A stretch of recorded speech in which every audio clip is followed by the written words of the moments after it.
The spirit calling is more about using your gifts, like the spirit, okay. You know, the Bible talks about our spiritual gifts in Romans 12. You guys know some of them, teaching. What did Oprah Winfrey have? Anybody know what her predominant spiritual gift is? But here are some spiritual gifts. Having then gifts according to the grace that is given to us, rather prophecy, let us prophesy. Some people have a gift of ministering. That's Annie Pam. She can minister real good. Or he that teacheth, let him teach. He that exhorteth, I'm an exhorter. They call me motivational speaker in the world. He that, like when I said to her as soon as she came in, I said, you're striking, right? That's a gift. That comes from God. I do that very easily. Or he that giveth, that was Oprah's gift. Oprah Winfrey just gave out the ultimate of all of her favorite things, and audience members, all people who had given back themselves, were certainly showered with some lavish gifts. News Channel 5's Molly Reynolds shows us where you can find some of those items. They thought they were at a show about meditation.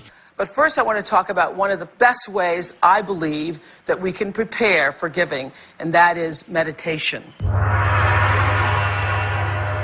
But then Oprah ripped off her black dress and revealed the truth.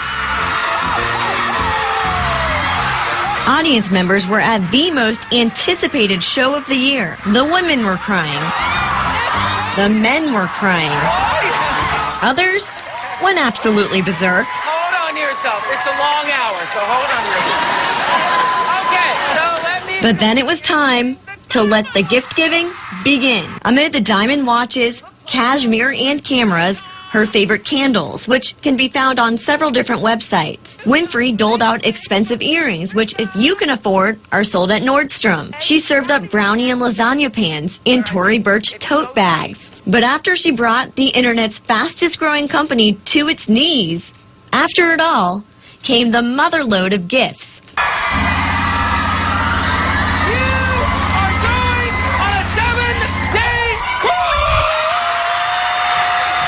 Also, this is David's primary gift. He that ruleth. There are some people who are called to rule. They have a gift to rule. So, let's see. Now, I have a question. What would the gift of mercy look like? If you think of Mother Teresa, for example, she has the gift of mercy. Oprah don't have. yes, she does. She said it like this. Oprah's more giving than merciful. Okay. For one is given by the Spirit the word of wisdom, to another the word of knowledge. Does anybody know any? Gail. I know a lady named, me and Pam know this lady named Gail. People who have a gift of knowledge, they just know stuff. You know people like that? Are you like that? Oh, you are? Oh. Yeah, it used to happen a lot when I used to do evangelism in Florida. Every time I went to witness to somebody, they wondered why it was taking me so long, because they were rushing around giving out tracts. And I'd get a word of knowledge for about every person that I was witnessing to. Oh, wow. Wow. Okay. What about you two? Knowledge? Yeah. Knowledge? Oh, knowledge? Will you own that? And wisdom. Yeah. Tell the truth. To another, faith. Amen. Faith. I got That's faith? Okay. By this, anybody else? I have faith. Faith? I have. Yeah, prophecy is real strong. If I ask the Lord for something and I just believe it, and I just walk away from it and let it go, Lord, I know you got it, so I wow. You know. Okay, the next one is the gifts of healing. I haven't put my hand forward. Gift of healing. Yeah. To a certain extent, I've prayed for quite a few people who have been healed. To an extent, okay. Yeah, so, I really, and I'm praying that the Lord will develop it fully in me. A lot of women have a disease to please, and a lot of women, I think I was in my mid-40s before I started to figure this out. You want to be successful, you want to do well, but you're so, just what she was talking about, you're so worried about what other people are going to say about it. I was saying earlier, you're worried about people saying who she thinks she is, worried about people saying, am I not right? Now the men don't have that problem.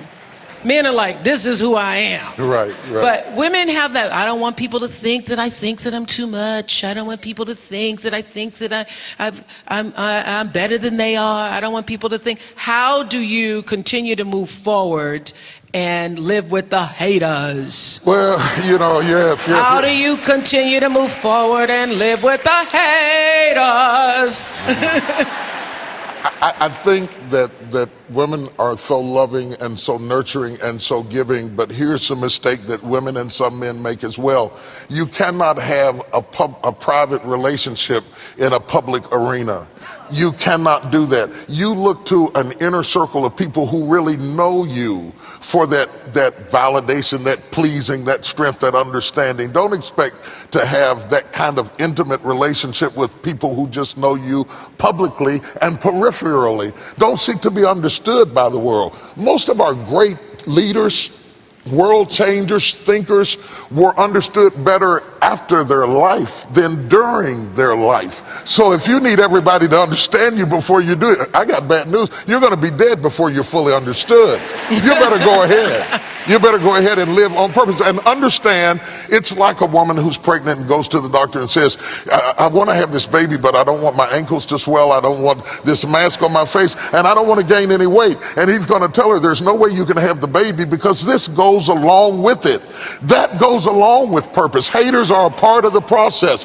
Go ahead and take it. Just get a bigger dress, do something, keep on going, go after your dream.